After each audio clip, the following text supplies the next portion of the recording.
Kaixo, Ebro ibaia naiz. Nire izena daraman Iberiar penintxula honetan 930 kilometro egiten ditut.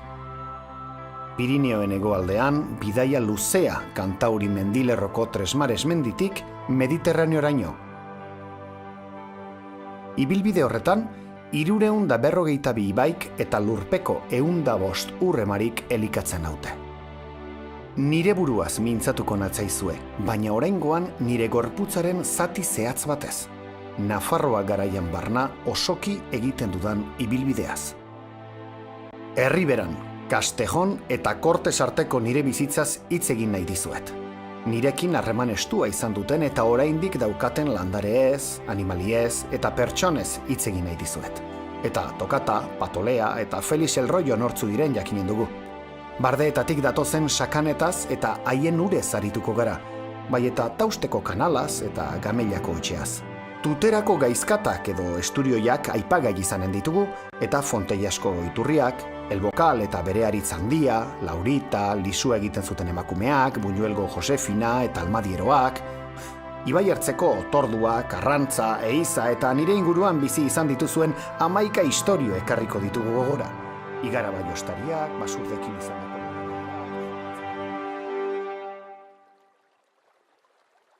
Ongi aski dakizue, haunitz izan direla nire ertzetan eta nire urari esker elikatu diren belaunaldiak. Eta horrela izan da, eskutik helduta bizi izan garelako. Bizkarra eman didazuen arte, arerioari bezala, beldurrez so egin didazuen arte. Ni naiz, zuen ibaia, eta zuek nire jendea. Jota honitzek, ala diote, Ebro eta Monkaioren seme alabak. Inguru honetan hazi eta azkartu egiten zait gorputza. Ega, Arga eta Aragon ibaiek gizon egiten nautela dio erranairuak, handitzea eta indartzea gizon izatearekin harremanik duelakoan edo. Kastejongo pardotarrek denbora luzez neurtu dituzte urak hemen. Todo. Eso se inundaba desde aquí hasta Valtierra, Arguedas, todo. Y Tudela se inundaba, pero el casco antiguo, pero con un nivel de altura dentro del casco antiguo de esta altura, O sea, vamos, impresionante. Kastejondarrek nire ertzetan gozatu dute belaunaldiz belaunaldi. No había piscinas, no había nada, y entonces la gente bajaba al río a bañar, a nadar y a bañarse. O sea, vamos. Yo nunca, en casa no me habían dejado nunca bajarme al río a nadar porque había experiencias de algunos muertos. Y vamos, a mí no me ha dado nunca por bajar, pero vamos, era lo normal. Istripuek eta nirekiko beldurrek ordea, herri ekimenak bultzatu dituzte. El Romeral Kirol elkartea erraterako, gertaera dramatiko baten ondorioz sortu zen. No sé si fueron, ahora mismo en este momento, si eran 3 o 4 chicas las que se ahogaron, simultáneas. O sea. Y entonces pues hubo una cosa ciudadana, y se decidió hacer una piscina de socios y poniendo dinero todo el mundo. O sea, fue una cosa muy interesante. Menderik mende kendu dizuedana baino haunitzez gehiago eman dizuet. Nire uretatik zuzenean bizi izan direnek ongi dakite hori. Katolok, Jose López Sena, inguru hauetan egiten zuen arrantza. Jose Santamariak ezin du ura gogoan irribarrea estali. A Catolo lo conocían todo el mundo entero por aquel alrededor, hombre. Llevaba su barquichola matriculada con su patente y las redes precintadas por Navarra, por la Diputación de Navarra. Y sí, pues iba legal y pescaba, claro. Pescaba y vendía pescado, que es de lo que se mantenía él, claro. Jose kexu dabil. Bere garaietan bertako arrainak ugariagoak baitziran. Antaño alguna anguila había, pero cuando ya desaparecieron, pues lo que más aquí, barbos. Y últimamente a que echaron carpas al Ebro y tal, carpas. Ahora ya echaron, cuando ya vinieron la perca americana esa y tal, pues también. Pero ahora no sé qué clase de pesca hay por aquí, que se está comiendo todo lo bueno. Hauxe da mende erdi baino gehiagoko denbora tartearen lekukotasun zuzena. Urbanismoa niregana dator.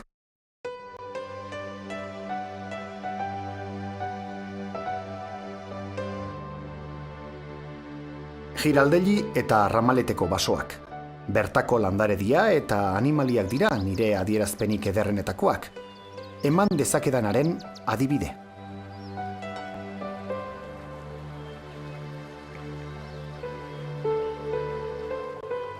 Gaur, auzokide zahar eta berriek nire ertzetan arrantza egiten dute, edo otordutxoa egitera datoz.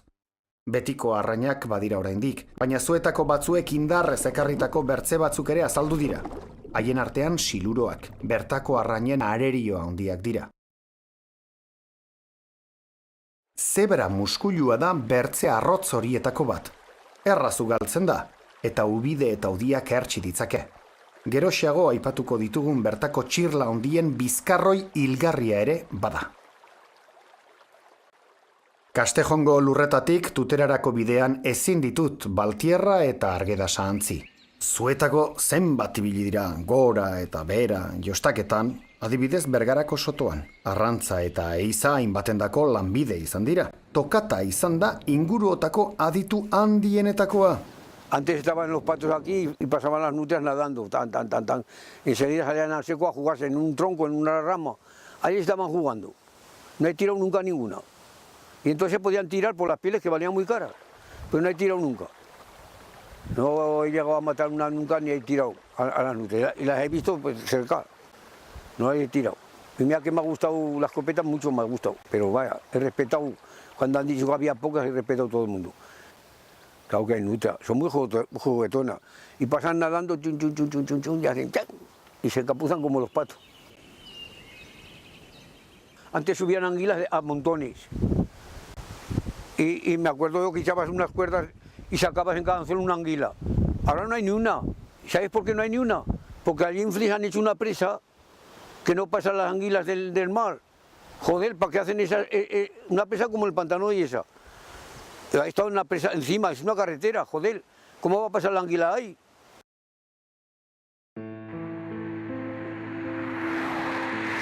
Urtero agertzen dira autoek harrapatuta Arguedasko errepidean, bisoiak, igarabak, edo hau bezalako azeriak. Zuetako haunitzek behar bada gogoan izanen duzue, joan den mendeko 80etako hamarkadan zuaitz mordoa kendu zidatela hemen, Bergarako sotoan, 75.000, abeltzantza desagertu zen eta arroza ereiteari ekin zenioten.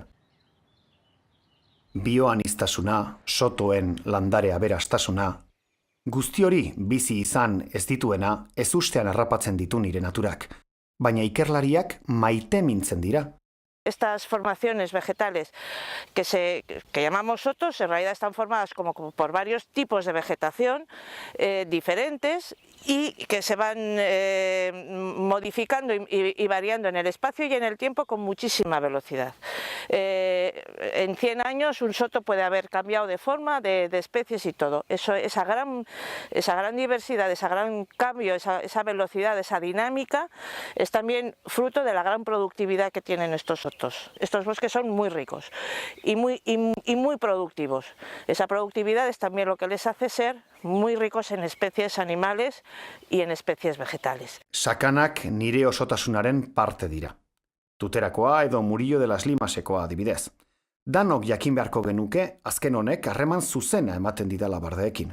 Hemendik iristen da ura, lokatz eta elikagaiez josia eta arutza egiten dut gizenago natorrenean. Ur gainean oinez. Gezurra badirudi ere, tuterarrak gai dira ur gainean ibiltzen ondoratu gabe. Hementxe bai, Foru plazan bertan. Izan ere, Keiles ibaia porlanpetik dabil arrastaka. Ekaitzegun horietako batean edozin zulotik aterako da. Irudi hauek errepika daitezkeen egoerak erakusten dituzte. Berdin gertatzen da Mediabila ibaiarekin. Hala ere, ikus dezakezuenez, edozeinek erranen luke estolda zikin bat bertzerik ez dela.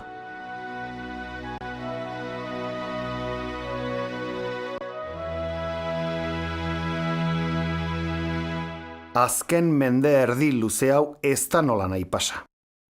Nire bioanistasunaren elementu oso baliotsuak galdu ditut. Tuterako armarri eta zigilu zahar batzuetan 3 gaizkata, 3 esturioi ageri dira. Izan ere, gaizkatak nire uretan bizi baitziren. Gainera, arrain handiauen zakatzak ziren txirla ikusgarri batzuen larben gordeleku berezia. Txirla hauek margaritiferak deitzen dira. betiko desagertzeko arriskua handia duen espeziea da. 25 zentimetrorainoko tamaina har dezakete eta 100 urte baino gehiago bizi daitezke. Gutxik jakinen duzue, baina nire uretan 5 txirla mota bizi da. Ugariena zoritxarrez, indarrez sartu zenuten biankako animaliok, asiar txirla. Hala eta guztiz ere, araze gauza zoragarria. Krustazio guzti hauek bere sukaldean daude, edo bere egongelan. Izkira txikien modukoak dira eta milaka milioi bada. Nire urdaiaren bakterio onak dira.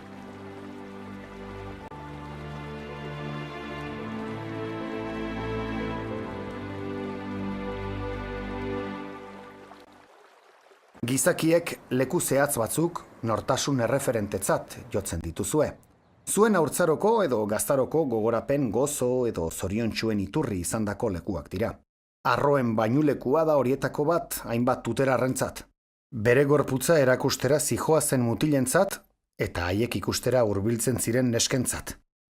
Alfonso Guztiura ezagutu zuen. Más arriba también, pues había también otras raberas por la parte de la Rimonta, hacia arriba, pues que también se aprovechaba pues entre las sombras del soto y la zona de grava que había con poca profundidad, pues ibas y pasabas algún día en el verano, llevabas comida y todo porque íbamos con los animales, entonces con los machos y los tal, y bueno, y así se iba un poco, íbamos aprovechando el río porque claro, esto si no fuera por el río pues ya me dirías a ver. A las madrillas, mujeres! Ez dira gutxi izan, ur hauetan arrantzan aritu diren tuterarrak. Gogoan duzu, Patolea? Pues cuando teníamos 8 o 10 años salíamos a vender por las calles con un caldero, los 2 hermanos y un pezón. Y decíamos a las madrillas, mujeres. Luego también abastecíamos a Murchante, Quitirri, a Cascante, la Buenamoza, a Corella, la Pincha y la Verana. Se decían, esas bajaban de Cascante.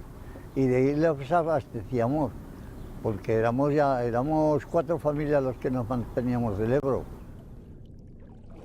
Barbo, madrilla y anguilas.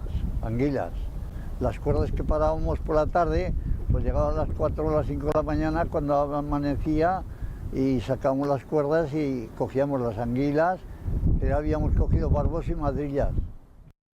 Patoleak ongi ezagutzen ditu zuen eskutik jasan behar izan ditudan erasoak. El día que venga una riada de aquellas, subirá el agua hasta la Plaza Nueva. ¿El por qué? Porque antes Ebro era así y ahora es así. Se ha dedicado mucho, han dedicado muchísimo por todos los sitios y siempre han cogido del Ebro. Gauza gutxi dago, herri bera uretatik ikustea baino gozagarriagorik. La Vereda del Cierzoko piraguistak 21. mendeko txalupazainak dira. Davidek azaltzen digu ibaia barrenetik ikusiz dagoen aldea. Cuando ves el río desde dentro cambia por completo, la panorámica, las visiones que tenemos cambian por completo, la seguridad que te da el río cuando empiezas a conocerlo un poco y que desde luego todos esos mitos que hay de su suciedad, de su peligro, del olor con el que te vas a casa, todo eso no se corresponde con el río Ebro que ahora mismo tenemos. Si nosotros los riberos no somos los primeros en creernos que el río se puede disfrutar, que en el río se puede vivir, que en el río se puede pasar una tarde de un domingo, si nosotros no nos lo creemos es muy difícil transmitirlo a los demás. Fontellas eta Cabanillasera jaitsi baino lehen ez dut tuterako mejana antzi nahi, bere ubide eta baratzeak barne. Inguratzen hauen bizitza ez dago sotoetan bakarrik, hemen ere bada. Barboak ez dira jada nire bizilagunik ugarienak. Orain, siluroekin dantza arriskutsuan dabiltza, edo hauek bezalako karpa handiekin. Loinak, etorri berriekin leian, galtzaile zuzenak dira. Zuek ekarritako arrain berriek, poliki-poliki, desagertarazten dituzte bertakoak.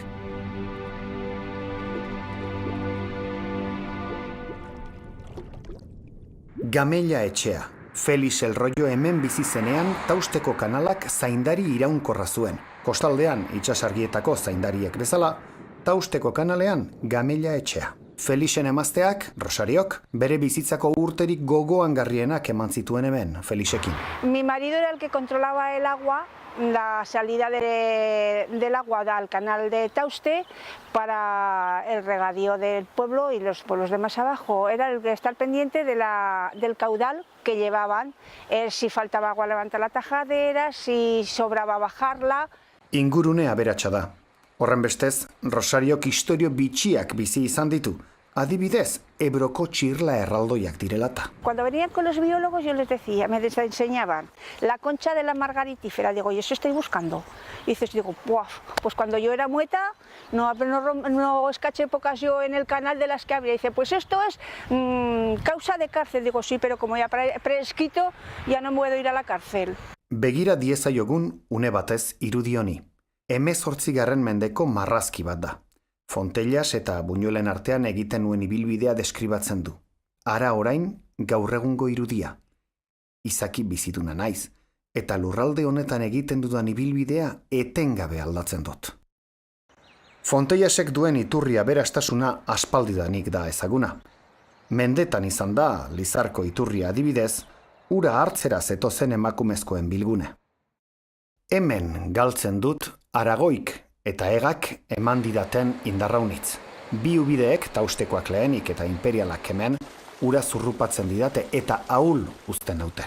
El Bokal harremanetarako, dantzarako eta bestarako gune izan da. Erraz ahazten ez diren oroitzapenak dira.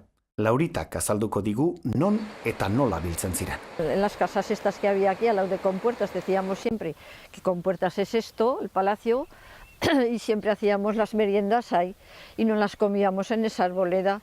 Y bueno, aquí cada ranchada de pajaricos entonces que ahora ya no se pueden coger, pero entonces los cogían los mozos por la mañana y por la tarde los hacían aquí. Y bueno, y en el pueblo pues casi todos teníamos nuestras cuadrillas y cuando éramos mozos, pues claro, pues a bailar.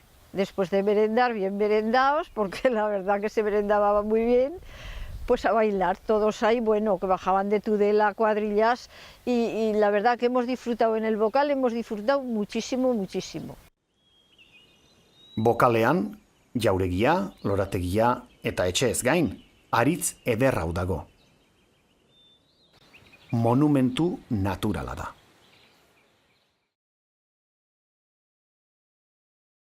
Sotoetako basoetan, errandugu, bioanistasuna sortzen da, baina askotan isolatua.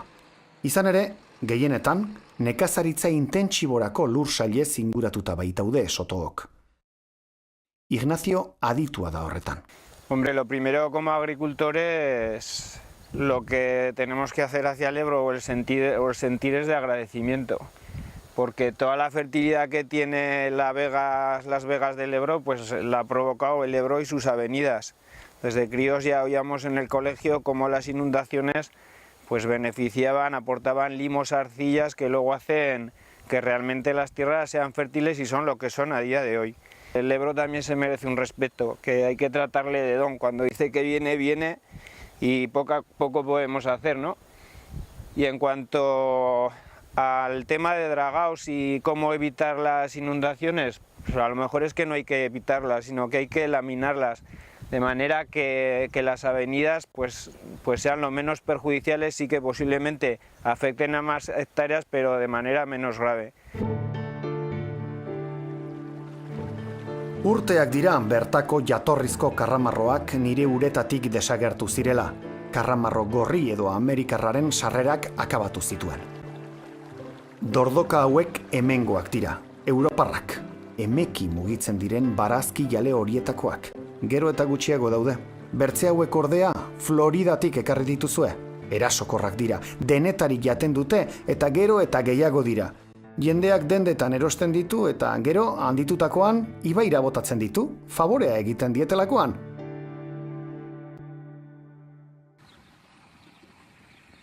Fustinanan ubidearekin izan duzuen nirekin baino harreman handiagoa, ez da harritzekoa.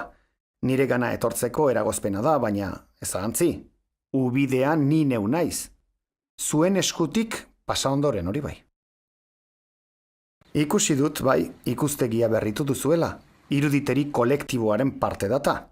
María Isabelena bezalako belaunaldia unitzen bizipenen lekuko. Cuando cortaban el agua del canal, pues como no había agua veníamos, ni en las casas tampoco, veníamos aquí a lavar.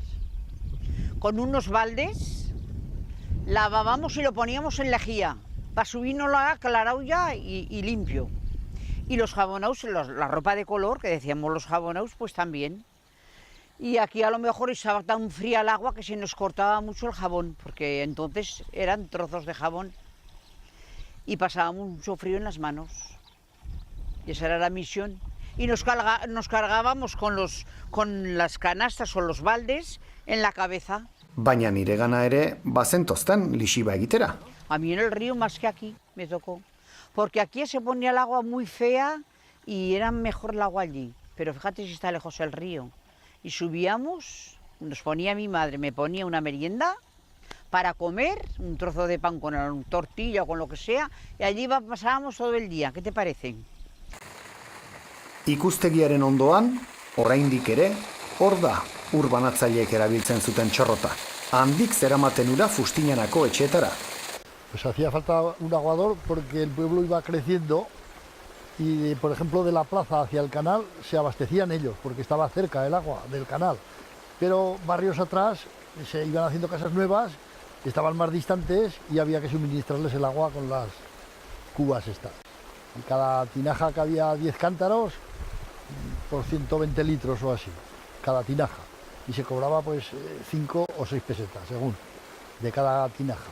Había casas que tenían 3, 4 tinajas, pero siempre se dejaban una por las turbias o por cocinar para que estaría más reposada, y esa era nuestra labor. Ibaian, oraindik orain, pontoiaren sirga. Benjaminek bertze aldera igarotzeko nola egiten zuten kontatuko digu. La barca pues, sobre la sirga pasábamos, tirando de, ¿sabes? Había que tirar a mano. Y cuando estaba el río alto o bajo, pues había que anivelar los bancos que se llamaban. El banco era lo que se ataba a la barca, porque la barca no quedaba al nivel de los orillos. Había aquel banco que tenía al menos 4 metros de largo, con unas patas adelante, se hinchaban las patas y se buscaba que estuviera a nivel de la barca. Ribaforadan dikeak egin baino lehen, nire ertzeraino etortzen zineten maiz. Kostako hondartzaren parekotzat ninduzuen. Orain ezin duzue. Paseoan ibiltzeko soilik erabiltzen dituzuen nire bazterrak. Entonces cogíamos de jóvenes, de 14 o 15 años, cogíamos una enagua, que no teníamos camisón. Bueno, y nos íbamos al otro lado del río porque era abado. Estaba abado todo y nos íbamos al lado del río a bañarnos. Si no en casa, pues no te podías bañar. Si no te echabas agua con algún jarro por el cogote porque no había nada. Hay un balde de agua que te ponías en el corral o en el patio. Esa era los baños que nos dábamos. Mutilen ezkutuko begiradak saiestezinak ziren. ¡Ay!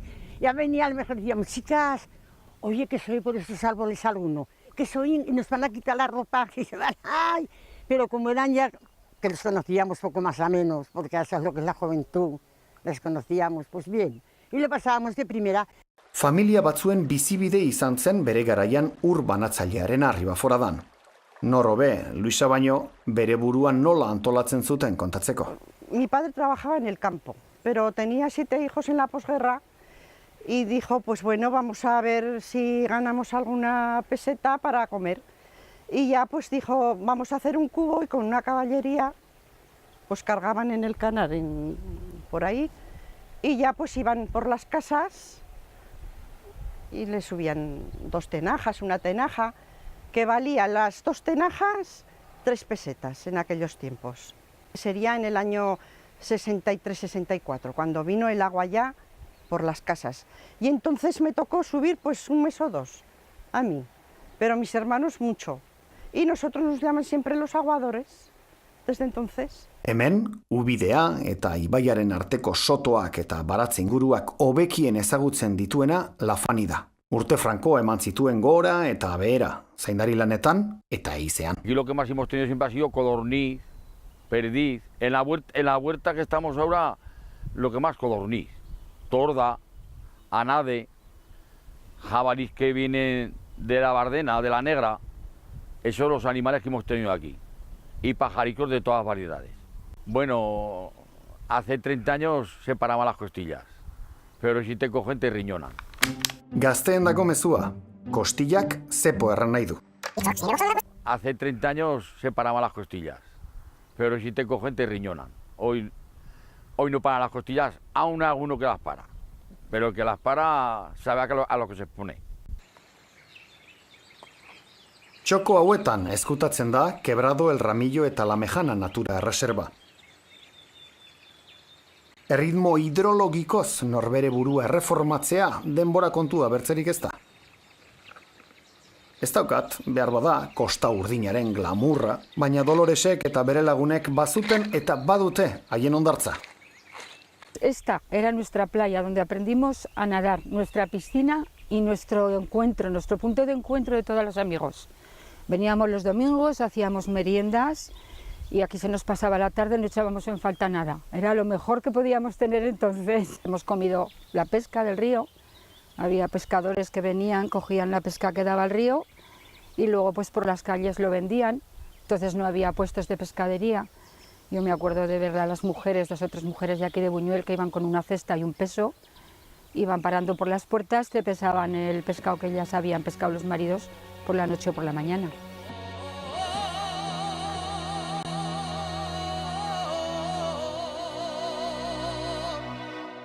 Yo empecé a pescar desde muy pequeño,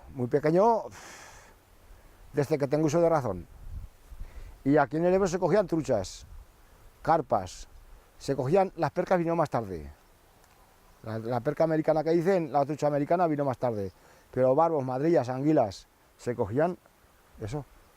Y cuando los cañares, que decíamos nosotros cañares, que era para coger las anguilas, pues se clavaban los maderos en el verano, en el río, y después en el invierno, cuando bajaban las riadas, era cuando se ponían las redes, que era cuando caían las anguilas. Y nosotros mismos llegamos a coger en una noche hasta 1000 kilos de anguilas. Truchas, pues a lo mejor bajábamos pescando de Castejón a Buñuel y traías pues 5 o 6 kilos de truchas o más. Txalupetatik sareekin egindako arrantzak familia ugari elikatu ditu hemen ere. Zaila da ibaira txalupan etortzeko grinura enoratzea. Batzuei aurpegian nabari zaie. Sareak botatzerakoan eta batez ere jasotzerakoan beti gogoko ezustekoaren zain. Siluroak eta karpa handiak dira nagusi. Bere garaian, Miguelek ugaztunak ere jaso zituen bere sareetan. Nosotros con estas redes, cuando íbamos pescando por ahí, no es que fueran muchas veces las que se cogían, pero nosotros había veces que caer hasta las nutrias, porque las nutrias había un montón por el Ebro antes.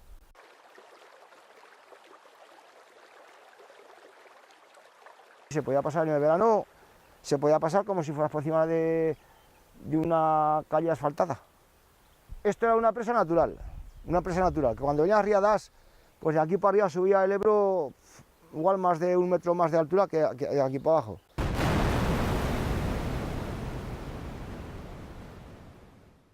Urari eusten ziotenaren aitzakiarekin, pedreteak apurtuz, nire arkitektura geologikoaren milaka urte estandarazi dituzue. Ez da bakarrik haien balio naturala ez. Bazuten balio ez material nabarmena ere, Buñueldarren iruditeri kolektiboaren osagai ziren, haien paisaia kulturalaren parte. Eso se ha ido ya perdiendo. Yo no lo sé si ahora en puro verano se podría pasar como se pasaba antes, igual también, no lo sé. Buñuelen bi pontoi egon ziren. Hemen oso importantea zen nire uretan nabigatzea. Pentsa, txalupa batek betetzen du herriko armarria. Nosotros vivimos toda la vida, desde mis antepasados, desde tartarabuelos, hemos vivido aquí en la barca. Justo unas casicas que hay detrás, ahí arriba, pues ahí vivimos y mi padre pues era el barquero de Buñuel, que todos lo conocen por Raimundo el Barquero. Y a mí la barquera, por supuesto, pues pasaba la gente que venían con carros, con remolques, con ganado, pasaban las ovejas también. Josefinak oraindik gogoratzen du erdi malkotan, nire ertzetan bizi izan zituen urteak. Cuando bajaban, decía mi padre, ven aquí Javier, ven que bajan almadías.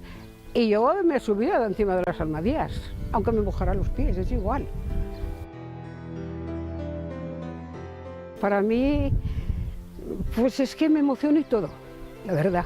Es que ha sido toda mi vida aquí y claro, te llena mucho, me emociono. Y enseguida me emociono, la verdad. Sí, es que ha sido mi vida, la verdad. Nos hemos criado aquí y aún ahora digo, ahora si volviera otra vez no me importaría volver a vivir aquí en la Casa La Barca. Badakit, azkeneko aldi honetan Buñuelgo emakume kuadria eder bat nire urekiko eta nirekiko harremana sustatzen aritu dela. Biziki eskertzen dizu eta alegina, zinez. Ubarroiak, lertxunak, Martin Arrantzalea, Mirua, lertxuntxoak, hegazti guzti hauek nire uretatik bizi dira. Nire urrauetan gelditzen diren alburno, barbo eta bertzelako arrainak harrapatuz. Hauxe da nire azken txanpa Nafar lurretan, Kortesera iristen ari naiz. Hemen ere, pontoiari esker pasatzen ziren ertze batetik bertzera. Barku haietako azken arduraduna izan zen Pako. Lo que antiguamente había aquí pues era una barcaza que pasaba de aquella parte a esta o esta de aquella, que servía para pasar el personal que venía a trabajar, tractores o caballerías. En ella estuvo mi padre pues prácticamente toda la vida. Yo también estuve 3 años, de los 18 a los 21, hasta que me fui al servicio militar. Adio errateko tenorea iritsi zait. Hori baino lehen ordea, zuendako zer naizen entzun nahi dut. Hombre, pues el Ebro significa vida. El Ebro significa vida. Las corrientes, lo que es toda la naturaleza, la pesca, o al que le gusta pescar, el río para mí significa vida. El río da vida, desde luego que sí. El Ebro es el pulmón de la ribera. Pues todo el mundo al Ebro, al Ebro, al Ebro. Pues mira, ha crecido el Ebro, pues mira, ya se ha salido el Ebro. Y realmente sí es el padre Ebro. Toma, pues vivíamos de él. Sin el Ebro Tudela no se entiende en absoluto, claro. El Ebro da mucha vida a toda la ribera de Navarra y a toda la ribera de Aragón y todo Aragón entero. Nire ertzetan bizi zaretenokin harremanik hoberena komeni zaidala jakin badakit. Horregatik ekarri ditut gogora horren bertze istorio, bizipen eta memoriaren leku komun. Zuekin dudan harreman horretan idazten dudalako nire historia luzea eta horrela sartzen naizelako zuen historian. Zuen historia handian eta batez ere txikian. Zuetako bakoitzarenean alegia. Zuen bizitzaren parte izan nahi dut, eta horretarako beharrezkoa da zuek ere, gure herriberan bizi zaretenok, nire parte, Ebroren parte senti zaiteztela. Entzun dadila. Ozen entzun dadila. Baña en el Ebro sus rayos, sale el sol por las bardenas, sale el sol, baña en el Ebro sus rayos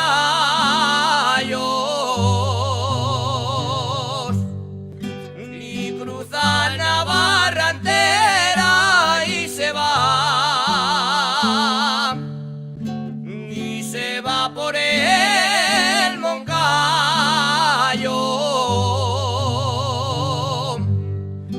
y se va por el Moncayo, sale el sol por las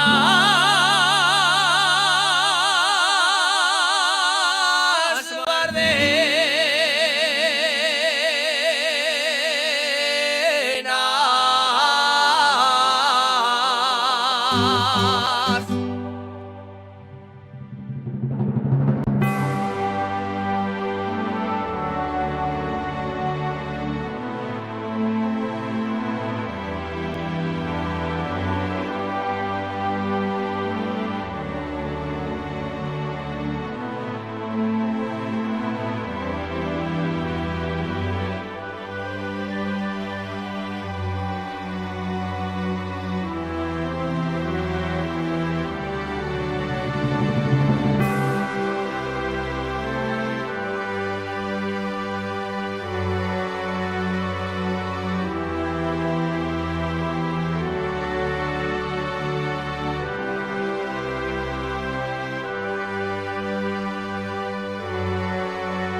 me gusta, me encanta. Yo si un día me escapaba de la cárcel cuando un sitio así, o hice alguna cosa mala, que no me buscaran en los montes, me buscan donde hubiera agua. A mí que me busquen donde hay agua, pero donde no hay agua que no me busquen, que no estaré.